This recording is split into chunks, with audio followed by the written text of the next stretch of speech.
네, 벌집을 쓰셨다 이런 말이 있죠. 이제 건드려서는 안 될 것을 건드려서 큰 화근을 만든다는 의미인데, 민주당이 지난주에 이재명 전 대표가 연루된 사건을 수사해온 현직 검사 4명 탄핵안을 발의를 한 직후에 검찰이 이른바 법인카드 유용 의혹과 관련해서 이재명 전 대표 부부에게 소환을 통보한 사실이 알려졌습니다. 먼저 의혹을 최초로 폭로했던 공익제보자 조명현 씨의 얘기를 들어보겠습니다. 이재명 대표님이 이루고자 하는 세상은 도대체 어떤 세상입니까? 절대 권력자로서 국민의 세금으로 공무를 수행하게 되어 있는 공무원을 하인처럼 보는 분이 국민의 고충을 헤아리며 어루만져주고 민생을 생각하는 정치인이라 할 수 있겠습니까? 단 한 번도 개인의 돈을 지출한 적이 없습니다. 이 모든 일을 경기도 공무원들이 자의적으로 했다라고 얘기를 한다면 한마디로 그건 뇌물을 계속 받은 거고요.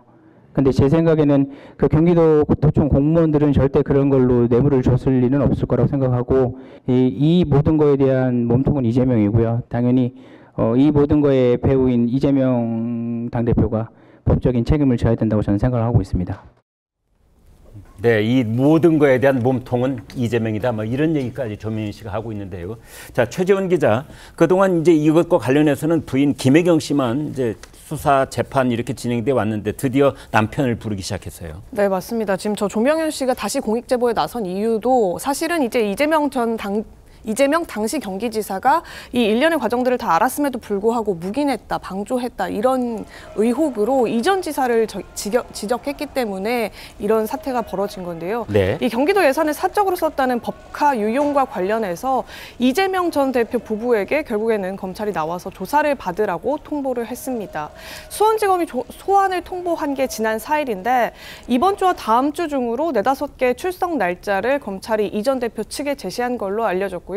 이 전 대표는 아직까지 구체적으로 어느 날짜에 출석하겠다 이런 의사는 밝히지 않은 상태입니다. 네. 이 혐의는 업무상 배임 등으로 이 전 대표가 지난 2018년부터 2019년 그러니까 경기도지사로 재직할 당시에 법인카드와 관용차를 사적으로 사용했다 이런 내용입니다. 별정직 5급 배모 씨 등이 아침 식사용 샌드위치나 과일 등 개인 용품을 경기도 법인카드 혹은 업무 추진비로 썼다 이런 내용이고요. 이 전 대표가 이를 알고도 묵인한 것 아닌지가 이번 수사의 포인트일 것 같습니다. 네. 자, 최 기자, 그런데 이제 이재명 경기도지사 부부의 법인카드 유용 의혹, 이게 세상에 처음 알려진 게 지금부터 2년 6개월 전이에요. 왜 이제야 소환 조사를 하는 겁니까? 그전에는 제가 알기로는 이제 그 경기도 공무원, 5급 공무원 배모 씨에 대한 수사가 일단 먼저 이루어졌고요. 그 이후에 김혜경 씨에 대한 수사가 이제 본격적으로 진행이 됐었습니다. 네. 방금 말씀드렸다시피 그 공익제보자로 불렸던 조명현 씨가 이재명 지사도 당시 인지했지만 이를 묵인한 정황이 있다라고 폭로한 것은 그전에 이제 법인카드 유용 의혹을 대선 당시에 폭로했을 때로부터 한 1년 정도 지난 시점이었거든요. 네. 시점상으로도 다시 제보를 나선 지가 이미 조금 시간이 지난 경과한 뒤였기 때문에 아마 그 시계열에 맞춰서 이재명 전 대표까지 겨냥한 수사 다시 이루어지는 걸로 보입니다. 다만 이제 민주당 쪽에서는 경찰이 이미 다 무혐의로 끝낸 사건을 검찰이 다시 재수사하는 것이 말이 되느냐, 표적 수사다 이렇게 지적을 하고 있는데, 다만 이제 경찰이 그때 무혐의 냈던 것은 김혜경 여사와 관련된 것에 더 국한되어 있다 이렇게 보는 것이 맞겠고요. 말씀드린 대로 이재명 전 지사가 당시 인지했느냐 여부에 대한 수사는 또 별건이라고 봐야 될 것이기 때문에 그 부분에 대한 수사를 검찰이 조준해서 하고 있는 거다 이렇게 볼 수 있을 것 같습니다. 네. 아무튼 이제 국민들께서는 이제 이재명 대표, 이재명 전 대표, 이재명 경기도지사 부부의 이 법인카드 유용 의혹에 대해서 아마 어떤 피로감 같은 것까지 느끼고 계실 겁니다. 그래서 아무튼 사법당국의 이러한 일들에 대한 수사 또는 그 이후의 기소 절차 이런 거 좀 신속하게 마무리를 했으면 하는 그런 바람을 갖고 있습니다. 이재명 전 대표가 이번 달에 검찰 출석을 하게 된다면 횟수로만 벌써 여러분 7번째입니다. 이재명 전 대표 그동안 검찰 출석을 할 때마다 왜 불렀는지 모르겠다 뭐 이런 말을 하기도 했는데 검찰 수사의 부당함을 주장해 왔었습니다. 직접 들어보시겠습니다.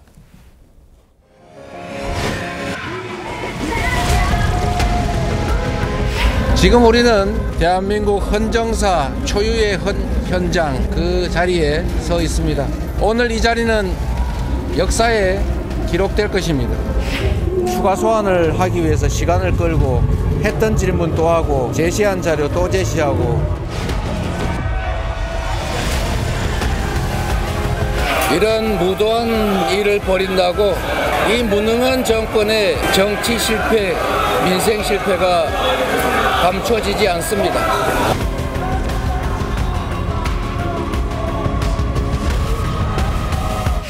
오늘 왜 불렀는지 모르겠습니다. 2차례나 이렇게 소환해서 신문하는 게 도저히 납득이 되지 않습니다. 네, 최병묵 국장께요. 그런데 한 가지 의아한 것이 이번에 검찰이 이제 그 이재명 전 대표 부부를 소환 통보를 했다. 그런데 날짜는 특정하지 않고 앞으로 조율하기로 했다. 이렇게도 합니까? 아니 보통 그렇게 소환을 하죠. 아, 그렇습니까? 왜냐하면 네.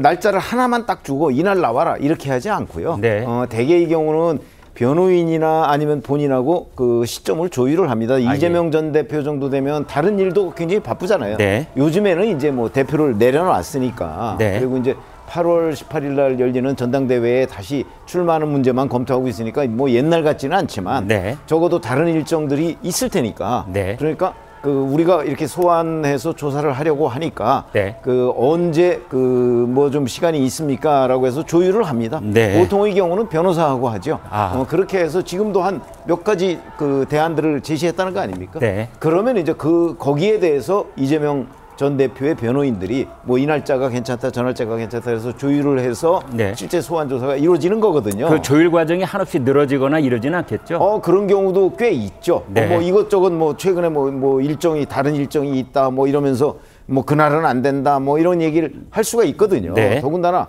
이재명 전 대표의 경우에는 지금 민주당에 사실은 뭐 검찰 독재 정치 뭐 무슨 대책단 뭐 이런 게 거의 2개씩이나 있습니다. 있습니다. 네. 이러다 보니까 아마 거기하고도 어느 정도 조율을 거쳐야 될 것이고요. 네. 그리고 또 이재명 전 대표에 대한 뭐 강성 지지층 뭐 이런 사람들의 아마 대규모적인 반발이 있을 거예요. 네. 그러니까 그런 부분까지도 함께 고려를 해서 날짜를 결정을 해야 되기 때문에 네. 아마 좀 밀고 당기기가 있을 것이고 그다음에 그 민주당 당원들의 반발 또한 굉장히 집단화할 가능성도 있다. 이렇게 봅니다. 네. 이제 그 과정에서 검찰하고 이제 신경전도 더 치열해질 가능성이 있다. 이렇게 예상을 해볼 수가 있겠습니다.